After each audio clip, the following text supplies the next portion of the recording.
Hello everyone, I'm the Ginger Ninja Jack, and we are back with Dream Daddy, Part 3, let's go. If you don't remember the last video, we're getting in with Robert, okay? We just entered his house, and this is what happens. I follow him up to his door. He fumbles with his keys for a second and unlocks the door, leading me inside. The moment the door closes behind us, he pushes me up against the wall and kisses me, grabbing my hips. Come on. Robert takes my hand and leads me up the stairs and into what I assume is his bedroom, but it's so dark that I can't see anything but Robert's intense expression. He kisses me again and I can hear him shucking off his jacket. I clumsily take off mine too. His hands roam down my chest and suddenly he's tugging at my belt. I don't normally do this. Do you want to stop? No. Good. Robert continues to unbuckle my belt and guides me to the bed. Let's have some fun. Sunlight streams in between the slats of the blinds. My head is pounding. I really overdid it last night.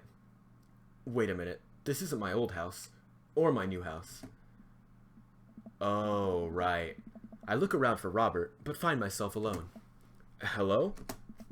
There's a clatter from the bathroom and the door opens. Robert is fully dressed and grabs his keys. That was fun. Yeah, it was.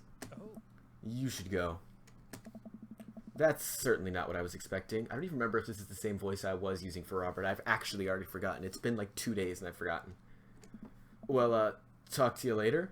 Mm-hmm. Robert cracks a smile. Sure. Your clothes are over there. I hastily get dressed and show myself out. The sun is unbearably bright. I need to lie down. I start to make my way back home when I suddenly remember. Amanda! Achievement unlocked, bad dad. Slept with Robert on the first night. We did it. I rush back home and throw the door open. Something smells delicious. Amanda? Aww. Amanda runs out of the kitchen and looks slightly disappointed. Aw, man. I was kind of hoping that you'd gotten kidnapped and I was going to have to come rescue you. No, I, made a friend at the bar last night and ended up sleeping over at his place. Where are the Emmas? They left a little while ago. Oh, you guys have fun? Yeah, watched some movies, ate snacks, stole a car. You know, usual sleepover stuff. You teens and your larceny. So, this breakfast that's cooking. What's that all about? Well, there's hash browns and eggs and bacon. Can I... Ugh. Yes, you can have some breakfast. Bless you, sweet child. My head throbs. Ugh, I gotta do something about this hangover. Amanda, your loving father might have overdone it last night. Ooh, somebody's hungover. Father of the year. You wouldn't have to happen to have any aspirin or... I've got just the thing. Hang on. Amanda runs to the fridge and pulls out a jar of pickles. Amanda, what? Drink this. The pickle juice? Hey. Yup, it's what I would assume someone would use. I also assume that it works pretty well. Although I've never tried it before, and won't try it, obviously. Give her a stern yet resigned side-eye. I eye her suspiciously. I eye the jar of pickles even more suspiciously. This better work. I down a sip of the tart juice. No, more than that. Way more than that. I mean, I assume. Oh. Watch it, you. I drink more pickle juice and help myself to the delicious breakfast that Amanda has graciously allowed me to partake in. After inhaling some hash browns and dunking several pieces of bacon into runny egg yolk. Sounds pretty gross. I'm starting to feel a little better. Amanda grabs her backpack and keys. Well, I gotta get to class. Don't forget the meeting with Mr. Vega, okay? He said it was important. Love ya. I'll be there. Knock him dead, kiddo. Always do. We do our secret handshake and she's off. I get a little work done at home before I glance at my watch and see that it's almost time for the meeting. I hop in the shower, change clothes, and head on my way. Still a little hungover. Dad tip number 25. Drink plenty of water. I arrive at Amanda's school and check in at the front desk. They give me a bright orange visitor sticker and send me on my way. I'm barely awake and feeling pretty haggard, but hopefully no one will notice. I check my watch and am relieved to see that I'm only 2 minutes late. Wait, was it room 103 or 108? I spot a youth standing at his locker and approach him for help. Excuse me, do you know where Mr. Vega's classroom is? The youth turns around and looks at me up and down with heavily lined eyes. He looks edgy. Sigh. Come on, kid, I'm late for a meeting. Mr. who? Mr. Vega? I don't know, have you tried the exit? Okay, wise guy, are you gonna help me or not? Sigh. Fine. Up those stairs and to the left, can't miss him. I head up the stairs and walk around, unable to find Mr. Vega's class anywhere. After a couple minutes of searching, I head back downstairs. That punk youth sent me on a wild goose chase. I get back to where that low-rent Gerard Way is standing, fully ready to give him a piece of my mind, when suddenly a head pops out of the classroom next to his locker. Oh. Lucian, don't you have a third period to get to? Sigh. Fine, Mr. Vega. Wow. Now I'm officially 10 minutes late.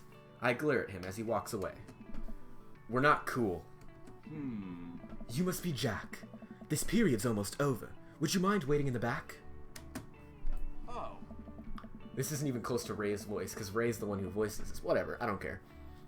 Mr. Vega leads me in, and I take a seat in one of the comically small students' desks in the back. I might get stuck in this. Alright, where were we? Now who can tell me about the unreliability of the narrator in J.D. Salinger's Catcher in the Rye? Yes, Colin? Colin stands up and does the thing where he blows into the crook of his elbow to make a fart noise. The whole class erupts in laughter. Alright, everybody. Very funny, Colin. Please sit down. Now, Holden Caulfield is an unreliable narrator in the sense that...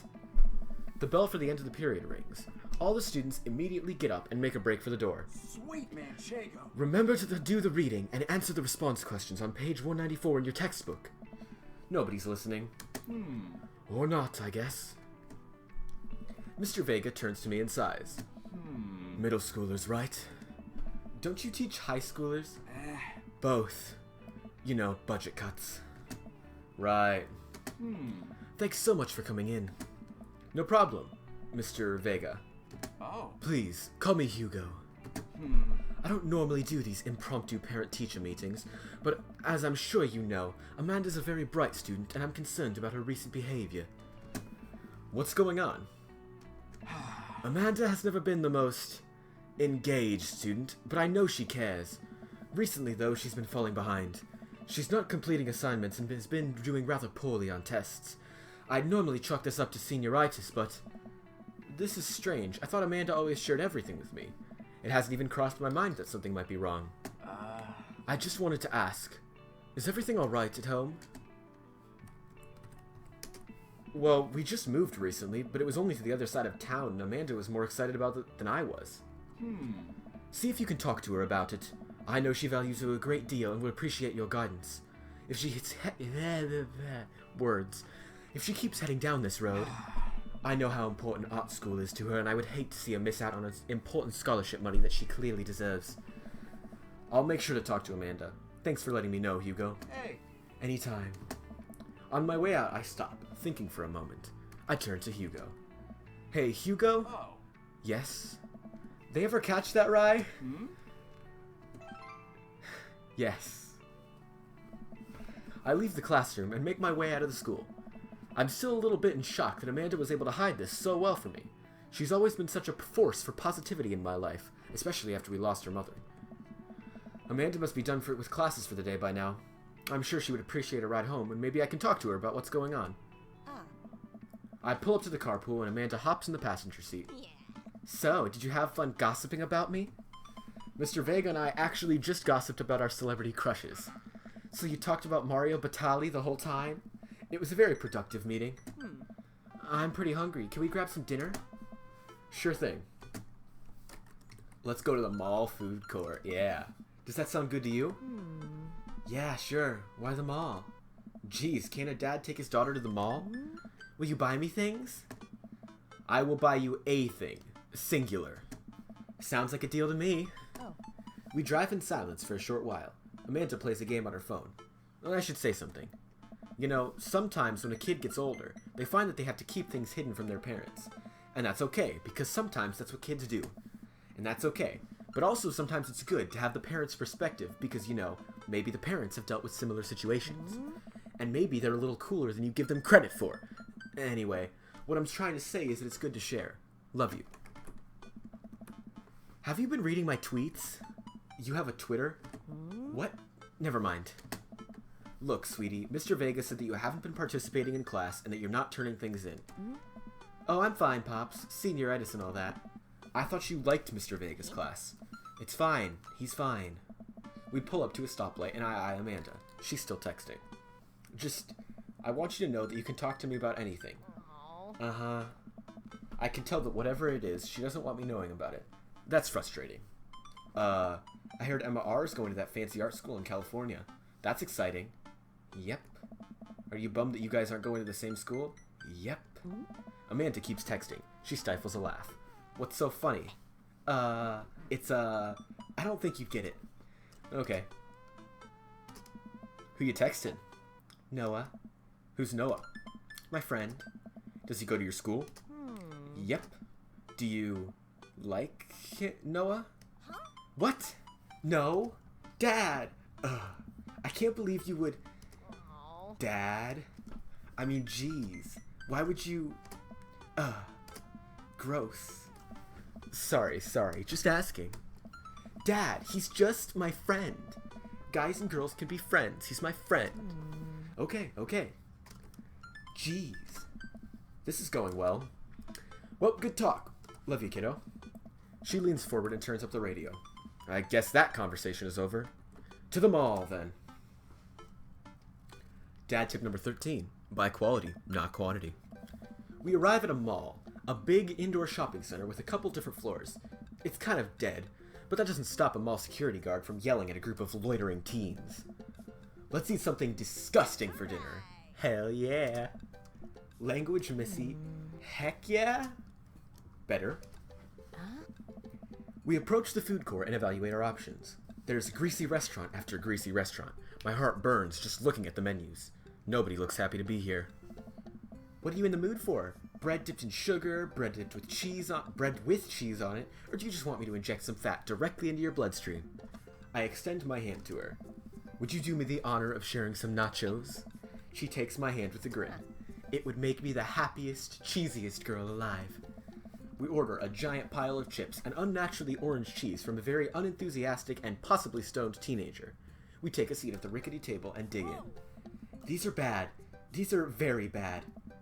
But also strangely delicious? We have to eat through the pain. We enjoy the fluorescent cheesy goodness together until we're all out of nachos. So, something's been bothering me for a while. Can you explain memes to me? Which meme? All memes. Amanda sighs deeply and places her head into her hands.